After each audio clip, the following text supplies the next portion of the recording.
సే పరిష్కారము అనుదిన Bible television కార్యక్రమం ప్రేక్షకులందరికీ యేసుక్రీస్తు వారి మహోన్నతమైన నామమున వందనాలు. ప్రభువునందు ప్రియ దేవుని బిడ్డలారా, నేటి దినము పాస్టర్ కారుపాటి శ్యాన్ సాగర్ గారి ద్వారా కీర్తనల గ్రంథములోని శ్రేష్టమైన భాగాలను ధ్యానం చేసుకుందాము. మీరందరూ బైబుల్తోనూ నోట్బుక్తోనూ సిద్ధపడి ఉండండి. ప్రేక్షకులందరికీ కూడా ఒక ప్రత్యేకమైన ఆహ్వానం అండి. ఏలూరు వేదరాజు సినిమా హాలు ఎదుట గ్యాస్ గోడౌన్ ప్రక్కన పాస్టర్ కారుపాటి శ్యాన్ సాగర్ గారి చేత నిర్వహింపబడుతూ ఉన్న బెరాకా క్రీస్తు సహవాసానికి మిమ్మల్ందరినీ కూడా మేము ప్రేమపూర్వకంగా ఆహ్వానిస్తూ ఉన్నాము. ప్రసంగికులు పాస్టర్ కారుపాటి శ్యాన్ సాగర్ గారు.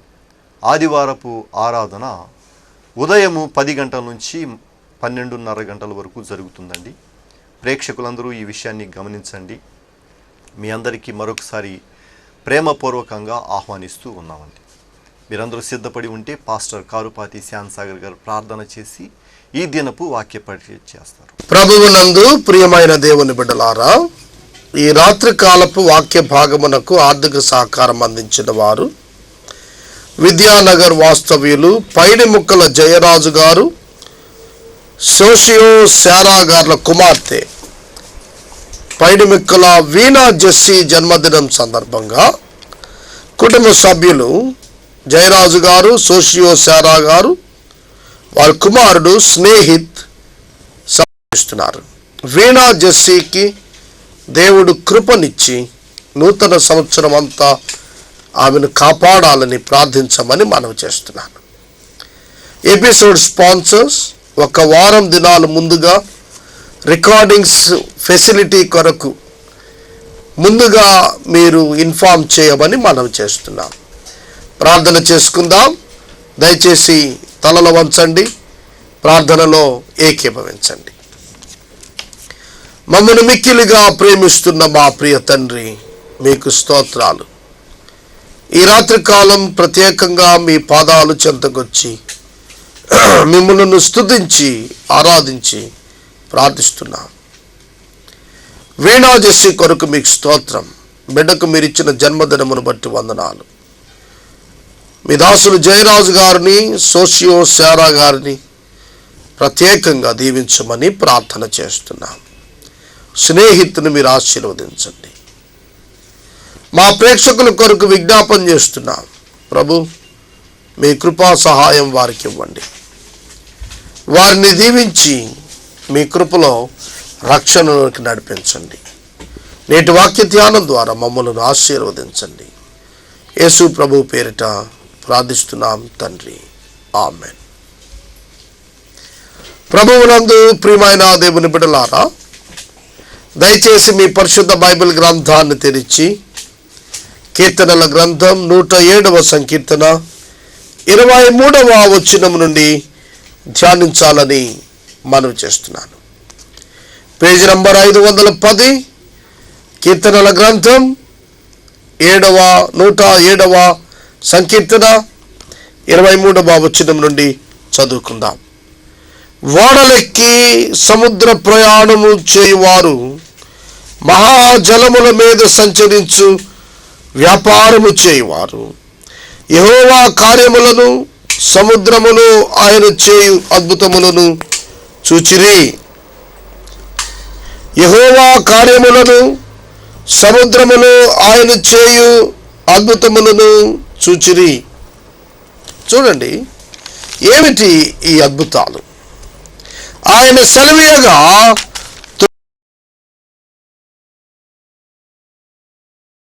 తుఫాను పుట్టెను, దాని తరంగములను పైకెత్తెను. వారు ఆకాశము వరకు ఎక్కుచు అగాధమునకు దిగుచూ ఉండిరి. శ్రమ చేత వారి ప్రాణము కరిగిపోయెను.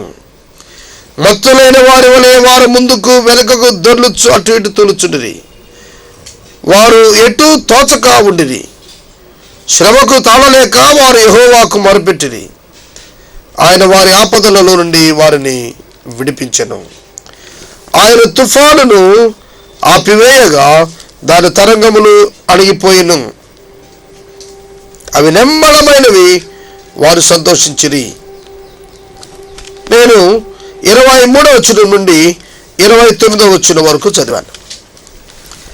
దీనిలో వ్రాయబడిన మాటలను 1-2 మీ ముందు ఉంచాలని ఆశపడుతున్నాను. ఓడలలో ప్రయాణం చేసేవారు సముద్రంలో దేవుడు చేసిన అద్భుతాలు చూశారు అన్నాడు. ఓడలో ప్రయాణం. ప్రియమైన దేవుని బిడ్డలారా, ఒక యవన సేవకుడు ఏలూరు పట్టణం నుండి ఆయన ప్రయాణం చేస్తూ ఏలూరు పట్టణం నుండి ఆయన అండమాన్కు ప్రయాణమయ్యాడు. మెడ్రాస్లో ఓడ ఎక్కారు. ఆ ఓడలో ప్రయాణం సాగుతున్నప్పుడు ఒక గొప్ప తుఫాను ఆ ఓడను చిక్కుకుంది. చాలా భయంకరమైన పరిస్థితి మధ్యలో ఆ యవన బిడ్డ మోకరించి ప్రార్థన చేసి ప్రభువుకు తను తాను సమర్పించుకున్నాడు. ఆశ్చర్యకరమైన కార్యం చూశాడు. సముద్రం గద్దించబడింది, తుఫాను అణిగిపోయింది, క్షేమంగా గమ్యాన్ని చేరాడు. అది ఒక ప్రాక్టికల్ ఎక్స్పీరియన్స్. ఎందుకు ఈ యవనుని గురించి నేను చెప్పానంటే, ఈయన మంచి సేవ చేస్తున్నాడు. ఇది చాలా ఉన్నతమైన పరిచయం చేస్తున్నాడు. జాతీయ ఛానల్లో కూడా వాక్యం చెప్తున్నాడు. ఇక్కడ చెప్పబడిన వాక్యం, ఈ ఓడలో ప్రయాణం చేసేవారు అద్భుతాలు చూశారు అన్నాడు. ప్రియమైన దేవుని బిడ్డలారా, లోకం ఒక పెద్ద సముద్రం. ఈ లోకం అనే సముద్రంలో మనం ప్రయాణం చేస్తున్నాం. మన చుట్టూతా దేవుడు ఎన్నో ఆశ్చర్య కార్యాలు చేస్తున్నాడు. కానీ మనం వాటిని గుర్తించగలుగుతున్నామా? ఓడలో ప్రయాణం చేసేవారు సముద్రంలో కలిగినటువంటి వాటిని గుర్తుపట్టారు, దేవుని కార్యాలు చూశారు. మరి మనం పరిస్థితి ఏమిటి? మనం చూడగలుగుతున్నామా? నీ చుట్టూతా దేవుడు చేస్తున్న కార్యాలు, దేవుడు నిన్ను సంరక్షిస్తూ పోషిస్తూ, నీ పరిస్థితుల్లో ఆయన జోక్యం చేసుకుంటూ, నీ ప్రార్థనకు జవాబిస్తూ ఆయన చేస్తున్న కార్యాలు నీవు చూడగలుగుతున్నావా? దేవుడు అనేక కార్యాలు మన కొరకు చేస్తున్నాడు, మనం చూడలేకపోతున్నాం. సోదరి సోదరుడా, చూచువారిగా మనం ఉండాలని నేను మనవి చేస్తున్నాను. ఈ వచనాలలో వారిని ఆయన ఆపదలలో నుండి విడిపించెను, వారు సంతోషించిరి అని వ్రాయబడింది. దేవుడు విడిపించినప్పుడు సంతోషం కలుగుతుంది. విడుదల లేనప్పుడు దుఃఖం ఉంటుంది, విడుదల కలిగినప్పుడు సంతోషం వస్తుంది. విడుదల లేనప్పుడు మనం ఏం చేయాలి? ప్రార్థన చేయాలి. ప్రార్థన సమస్యలకు పరిష్కారం తెస్తుంది. ప్రతి ఉదయం తెల్లవారుజాము సమయంలో లేచి మోకరించి ప్రార్థించండి అని చెప్తుంటాను నేను. ఇదే మధ్యాహ్నం 1 గంట సమయంలో ఒక యవనస్తుడు నాకు ఫోన్ చేశాడు. పాస్టర్ గారు, నేను ఒక క్లిష్టమైన ఉద్యోగంలో ఉన్నాను, తెల్లవారుజామున నేను లేచి ప్రార్థించాను, ఈ దినం నా పనులన్నింటిలో విజయం నేను చూశాను అని ఫోన్ చేశాడు. నాకెంతో సంతోషమైంది. ఆ యవనునితో చెప్పాను, నేను ఇంకా ఎక్కువ ప్రార్థించు, ఇంకా సమస్యలకు పరిష్కారం పొందుతావు. ప్రభువు స్వయంగా చెప్పిన మాట, ఉపవాస ప్రార్థన వలన తప్ప ఇట్టిది వదిలిపోవుట అసాధ్యము. ఈ లోకంలో ఎన్నో శ్రమలు, ఎన్నో కష్టాలు, ఎన్నో నిందలు, ఎన్నో అనుభవాలు చేదైనవి కలుగుతాయి. వాటి నుంచి విడుదల పొందాలి అంటే ప్రార్థించడం నేర్చుకోవాలి. ఎవరు ప్రార్థిస్తారో వారు సంపూర్ణ శాంతి గల వారిగా చేయబడతారు. ఎవరైతే ప్రభువును వేడుకుంటారో, ప్రభువును ఆరాధిస్తూ ఆయన పట్ల ఆధారపడతారు, వారందరి జీవితాలకు దేవుడు సంపూర్ణమైనటువంటి భద్రతను కలుగు చేస్తాడు. ఎటువంటి రేగిన తుఫాను వంటి పరిస్థితి అయినా కావచ్చు, దేవుడు దానిని అణిచివేస్తాడు. ఎంత గొప్ప దేవుడు ఈ దేవుడు! విశ్వాసి జీవితం మీద లేచేటువంటి శ్రమ అలలను ఆయన నిమ్మళపరుస్తాడు. విశ్వాసి సంతోషిస్తాడు. సోదరుడా, సోదరి, నీ జీవితంలో ఈ అనుభవం ఉందా? తదుపరి వచనం చదువుకుందాం. 30వ వచనం. వారు కోరిన రేవునకు ఆయన వారిని నడిపించెను. చూడండి, ఇక్కడ ఆశ్చర్యకరమైన మాట రాశాడు. వారు కోరిన రేవునకు ఆయన వారిని నడిపించెను అంటే అర్థం ఏమిటి? వారి కోరికను దేవుడు మన్నించాడు.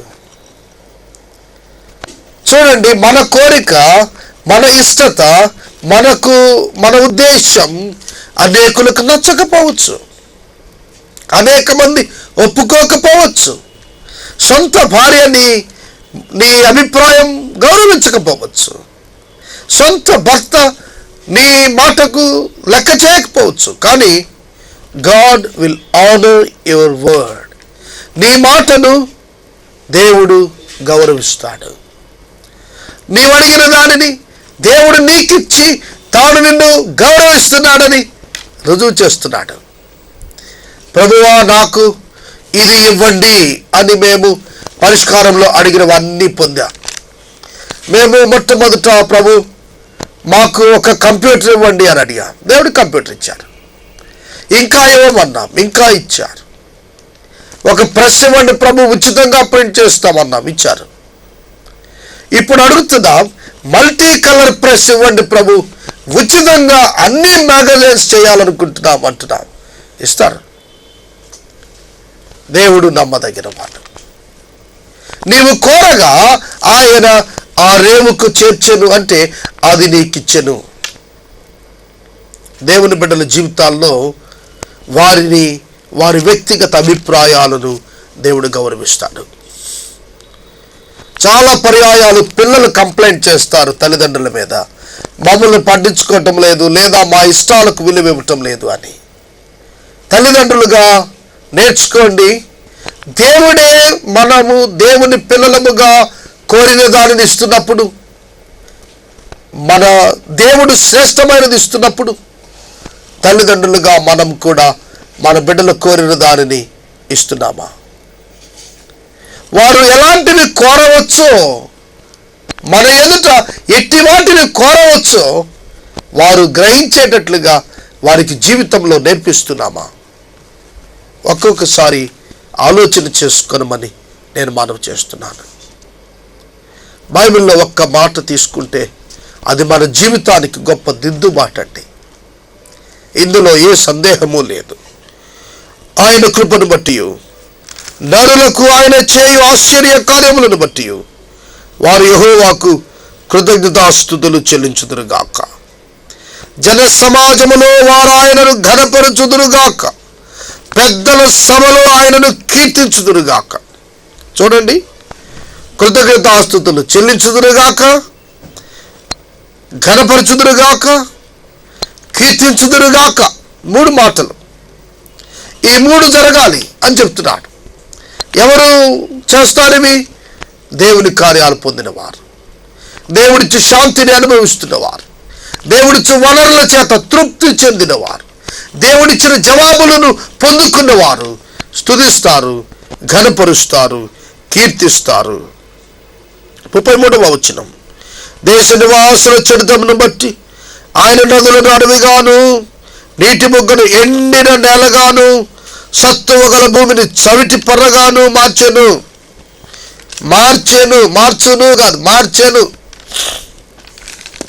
ఇశ్రాయేలు జనాంగం యొక్క పాపమును బట్టి జరిగిన పరిస్థితులు ఇక్కడ చెప్తున్నాడు. జీవ నదులుగా ప్రవహిస్తున్నటువంటి నదులు, నిత్యం ప్రవహించే నదులు ఎండిపోయాయి.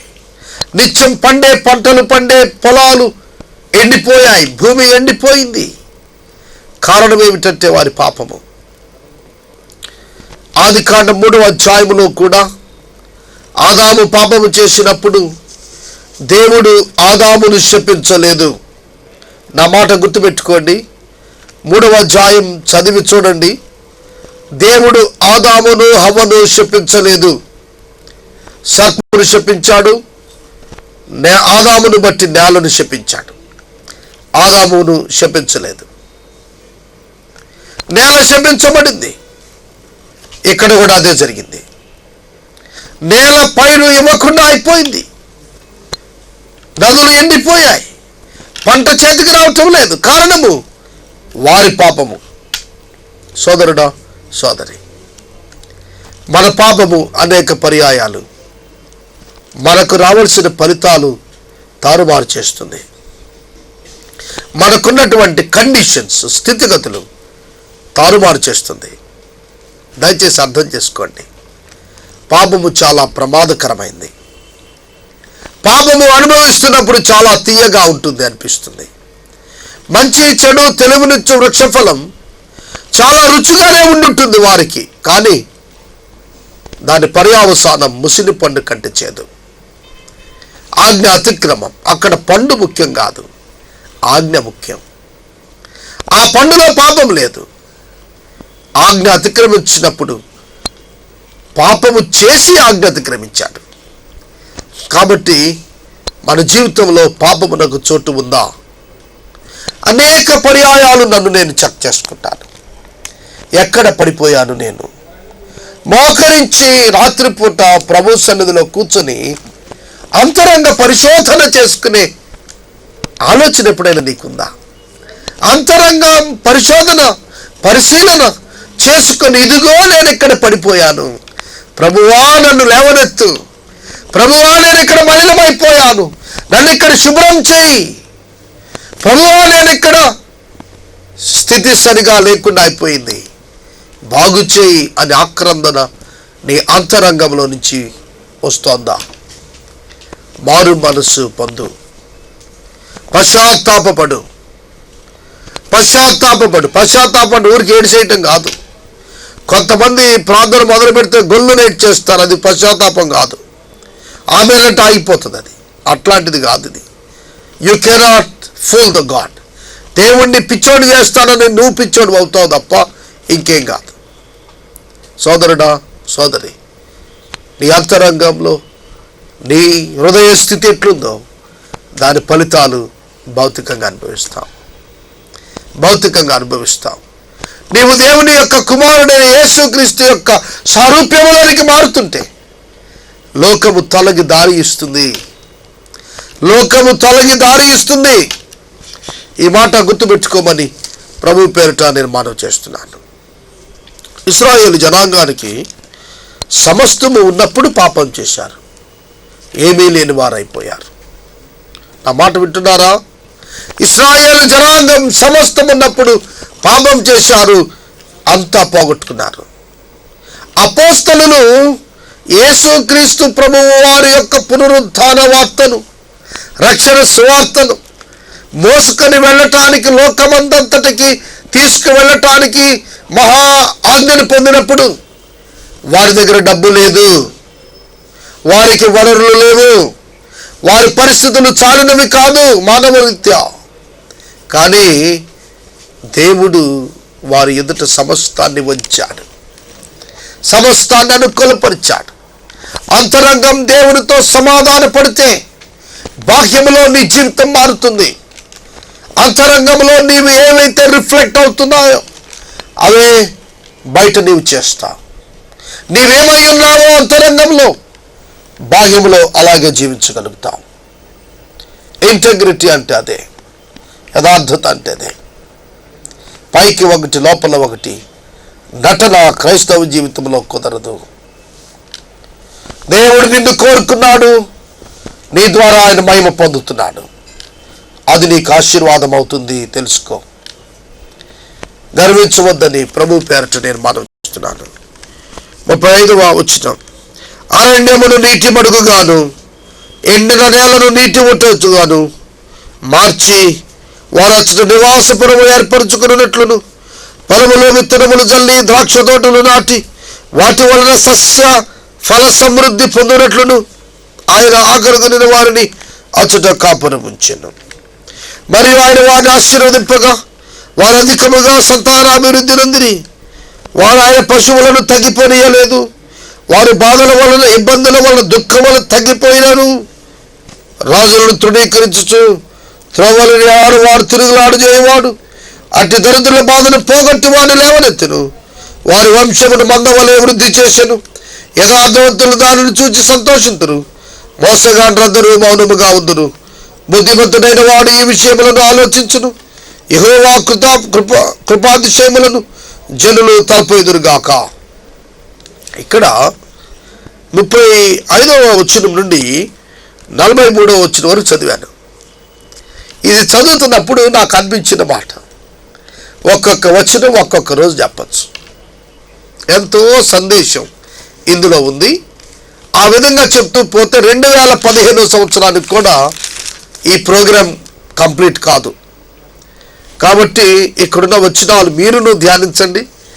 1-2 మాటలు మాత్రమే నేను జ్ఞాపకం చేస్తాను. ఎండిన నేల నీటి ఊటగా మార్చబడింది. చూస్తున్నారా? మునుపు పాపం చేసినప్పుడు నీటి ఊట ఎండిన నేలగా మార్చబడింది. పశ్చాత్తాపడి ప్రభు దగ్గరికి వచ్చినప్పుడు ఎండిన నేల నీటి ఊటగా మార్చబడింది. ఎంత తేడా! మీ ఆర్థిక పరిస్థితి ఇలా మారాలి. ఉబుకుతూ ఉన్న ఆర్థిక పరిస్థితి రావాలి. ఎలా వస్తుంది? నీవు దేవుని యొద్దకు రావాలి. నీవు దేవుని చిత్తం నెరవేర్చాలి. నీవు దేవుని ఉద్దేశాలను ప్రజల ఎదుట జీవించాలి. నీ జీవితం చూస్తున్న వారు నీ దేవుని మహిమపరచాలి. నిన్ను చూస్తే నీ దేవుని పేరు జ్ఞాపకం రావాలి. అలాంటి జీవితం నీకుంటే నీ ఎండిన నేల స్థితి చక్కటి నీటి బుగ్గలుగా మారుతుంది. ఈ వచనాలు ఇంకా మనం చూస్తున్నప్పుడు వారిని ఆశీర్వదించి అధికమైన సమృద్ధికి నడిపించిన వాడు దేవుడు. బుద్ధిమంతుడైతే ఇవన్నీ ఆలోచిస్తాడు. నేను పరిచర్యకు వచ్చిన కొత్త దినాలను, ఇప్పుడు పరిచర్యలో ఉన్నటువంటి పరిస్థితులను అంచనా వేసుకున్నప్పుడు నాకు అనిపిస్తుంది, నేనే ఒక గవర్నమెంట్ ఉద్యోగంలో ఒక ఎంప్లాయీగా జాయిన్ అయి ఉంటే ఇట్లాంటి ఆశీర్వాదం పొందగలిగేవాడినా అనిపిస్తుంది. దేవుని చేతిలోనికి వచ్చిన వ్యక్తి నిజంగా దీవించబట్టాడనటానికి కారణం మా పరిష్కారం కార్యక్రమమే. ఎందుకు చెప్తున్నాను? బుద్ధివంతుడైన వాడు ఈ విషయములను ఆలోచించును. మీరు ఆలోచిస్తున్నారా? బుద్ధివంతుడైన వాడు ఈ విషయాలు ఆలోచిస్తాడు. పాపము గుర్చి, పర్యావసానము గుర్చి, పశ్చాత్తాపం గుర్చి, పరిస్థితులలో మార్పును గుర్చి, దేవునిని గుర్చి, దేవుని యందు భయభక్తులు కలిగి ఉండటం గుర్చి ఎవరు ఆలోచిస్తారంటే బుద్ధిమంతుడు ఆలోచిస్తాడు. మీ ఆలోచన ఏమిటి ఈ రాత్రి కాలం? దేవుని కలిగి ఉన్నాం కదా, మరి ఎట్లా ఆలోచిస్తున్నాం? సోదరుడా, సోదరి, యేసయ్యకు నీ ఆలోచనలు అప్పచెప్పు.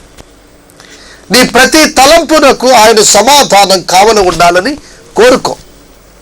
ప్రతి దినం ఆయన చెంత నీ అనుదిన జీవితం గడుపు. ప్రార్థనలో గడుపు, వాక్య ధ్యానంలో గడుపు, ప్రభు బిడ్డల సహవాసంలో గడుపు, సువార్త ప్రకటనలో గడుపు. ఆశ్చర్యకరమైనటువంటి అద్భుతమైనటువంటి కార్యాలు నీ జీవితంలో చూస్తావు. నీవు యథావిధిగా ఉండి ఆకాశంలో మెరుపులు కనపడాలి అని ఆశిస్తే అది వాక్యానుసారం కాదు. నీవు ప్రభువు బాటలో నడిచి ఆశ్చర్య కార్యాలను చూడాలని, దేవుడు నీకు కనపరచాలని ఆయనే ముందుకు వస్తాడు. కాబట్టి వాక్యము నమ్మమని నేను మనవి చేస్తున్నాను. 107వ సంకీర్తన 43 వచనాలు నేను ముగించాను. రేపటి వాక్య భాగంలో 108వ సంకీర్తన ప్రారంభిస్తారు. మనము ఇంతవరకు పాస్టర్ కారుపాటి శ్యాన్సాగర్ గారి ద్వారా కీర్తనల గ్రంథములోని శ్రేష్టమైన భాగాలను ధ్యానం చేసుకున్నాము. ఈ కార్యక్రమం ద్వారా మీరు పొందుకొనుచున్న ఆత్మీయ మేలులు ఒక ఉత్తరం ద్వారా మాకు తెలియచేయండి. మీ ప్రార్థనా మనవులు మాకు తెలియచేస్తే సోమవారం నుండి శనివారం వరకు మా కార్యాలయంలో ఏర్పాటు చేసిన 6 గంటల ప్రార్థనా శిబిరంలో మీ కొరకు ప్రత్యేకంగా ప్రార్థిస్తాం. మీ కుటుంబ పక్షముగా ఒక ఎపిసోడ్ ప్రసారం చేయాలనుకున్నారు మాకు తెలియచేయండి. అలాగే ఈ కార్యక్రమానికి ప్రతి నెల 100 రూపాయలు కానీ 50 రూపాయలు కానీ 25 రూపాయలు కానీ ఆర్థిక సహకారం అందించాలనుకునేవారు మాకు తెలియచేస్తే మా సిబ్బంది మీ గృహాలను దర్శిస్తారు. ప్రేక్షకులందరికీ కూడా ఒక ప్రత్యేకమైన ఆహ్వానము. ఏలూరు పత్తేబాదాలో వేదరాజు సినిమా హాల్ వద్ద గ్యాస్ గోడౌన్ ప్రక్కన పాస్టర్ కారుపాటి శ్యామ్సాగర్ గారి చేత నిర్వహింపబడుతూ ఉన్న బెరాకా క్రీస్తు సహవాసానికి మిమ్మల్ని అందరినీ ప్రేమపూర్వకంగా ఆహ్వానిస్తూ ఉన్నాము. ప్రసంగికులు పాస్టర్ కారుపాటి శ్యామ్సాగర్ గారు. ఆదివారపు ఆరాధన ఉదయము 10 గంటల నుంచి 12:30 గంటల వరకు జరుగుతుందండి. ప్రేక్షకులు ఈ విషయాన్ని గమనించండి. ముగింపు ప్రార్థన ఆశీర్వాదాలతో ఈ కార్యక్రమాన్ని ముగించుకుందాం. ప్రభువునందు ప్రియమైన దేవుని బిడ్డలారా, నేటి వాక్య ధ్యానానికి ఆర్థిక సహకారం అందించిన ప్రియ అన్నగారు పైడిముక్కల జయరాజు గారు సెయింట్ జేవియర్స్ హై స్కూల్లో పనిచేస్తున్నారు. శ్రీమతి సోషియో సారా గారు, వీరి కుమార్తె పైడిముక్కల వీణా జెస్సీ పుట్టినరోజు సందర్భంగా వీణా జెస్సీ సోదరుడు స్నేహిత్, తల్లిదండ్రులు జయరాజు గారు, సోషియో సారా మరియు వీణా జెస్సీ సమర్పిస్తున్నారు. ఈ కుటుంబాన్ని దేవుడు దీవించాలని ప్రార్థించండి. ఎపిసోడ్ స్పాన్సర్స్ ముందుకు రావాలి. తరువాత చింతలపూడి, జంగారెడ్డిగూడెం, నిడదవోలు, తణుకు, కొవ్వూరు పట్టణాలలో సువార్త ప్రకటన టీవీ ద్వారా జరుగుతుంది. యేసే పరిష్కారం ఈ సంవత్సరం 2008లో ఈ డిస్ట్రిక్ట్ అంతటా ప్రసారమయ్యే ఎపిసోడ్స్ లెక్క 1400 ఎపిసోడ్స్ ఈ సంవత్సరం ప్రసారం అవుతాయి. ప్రభువు ఒక ఆశ్చర్య కార్యం చేయాలని నేను ప్రార్థిస్తున్నాను. అది జరిగితే కనుక 2100 ఎపిసోడ్స్ ఈ ఒక్క సంవత్సరమే ప్రసారమయ్యే అవకాశం ఉంది. ఆలోచించాలి మీరు. ఏ విధమైన విదేశీ సహాయం లేదు. 31వ తారీఖుకి ₹1 ఆఫీసులో ఉండదు, మొత్తం ఖర్చు అయిపోతుంది. అట్లాంటి పరిస్థితి మధ్యలో ఇశ్రాయేలీయులను అరణ్య యాత్రల్లో పోషిస్తున్నట్లు అనుదిన మన్నా ఇచ్చి ప్రభువు పోషిస్తున్నారు. మొన్న 10 రోజులు వాక్యం ఆగింది. ఈ నెల బిల్స్ ఏమీ కట్టలేకపోయాం. మీరు అర్థం చేసుకోవచ్చు పరిస్థితి. కాబట్టి ఇందులో మీరు భాగస్థులు కావాలని ప్రభు పేరిట నేను మనవి చేస్తున్నాను. ప్రార్థన చేసుకుందాం. పరిశుద్ధమైన తండ్రి, ప్రేమగల ప్రభు, మీకు స్తోత్రాలు. వాక్యము విన్న బిడ్డలను దీవించమని ప్రార్థిస్తున్నాం. ప్రభు, మా పరిస్థితులన్నీ మీరు ఎరిగిన వారు. మీకు మహిమ కలుగునట్లుగా వాటిని మీరు దృష్టిస్తున్నారని మీకు వందనాలు చెల్లిస్తున్నాం. మా ప్రేక్షకులను అనారోగ్యంతో ఉన్న బిడ్డల కొరకు ప్రార్థిస్తున్నాం. ఆర్థిక కృపను దయచేయండి, ఆరోగ్యం దయచేయండి, నెమ్మదిని అనుగ్రహించండి. ప్రభు, ఈ సమయంలో ప్రాముఖ్యంగా ఆత్మీయులను పోగొట్టుకుని దుఃఖంలో ఉన్న వారి కొరకు ప్రార్థిస్తున్నాం. యవ్వన బిడ్డలను పోగొట్టుకుని కన్నీటితో ఉన్న తల్లిదండ్రులను ఓదార్చమని ప్రార్థిస్తున్నాం. పరిశుద్ధుడా, మీ చేతులకు మమ్మల్ని అందరినీ అప్పగించుకుంటున్నాం. రేపటి దిన ఆదివారం ప్రభు మిమ్మల్ని ఆరాధించడానికి సహాయం చేయండి. అనేకులు బెరాకా క్రీస్తు సహవాసములో ఆరాధించుటకు అనేకులను ప్రేరేపించి నడిపించండి. ఘనత, మహిమ, ప్రభావాలు మీరు పొందండి. యేసయ్య దివ్య నామములో అడుగుచున్నాము తండ్రి, ఆమేన్. మన తండ్రి అయిన దేవుని ప్రేమ, కుమారుడైన యేసుక్రీస్తు వారి యొక్క కృప, పరిశుద్ధాత్మ దేవుని యొక్క అన్యోన్య సహవాసం సదాకాలం మనందరికీ తోడై ఉండును గాక. ఆమేన్.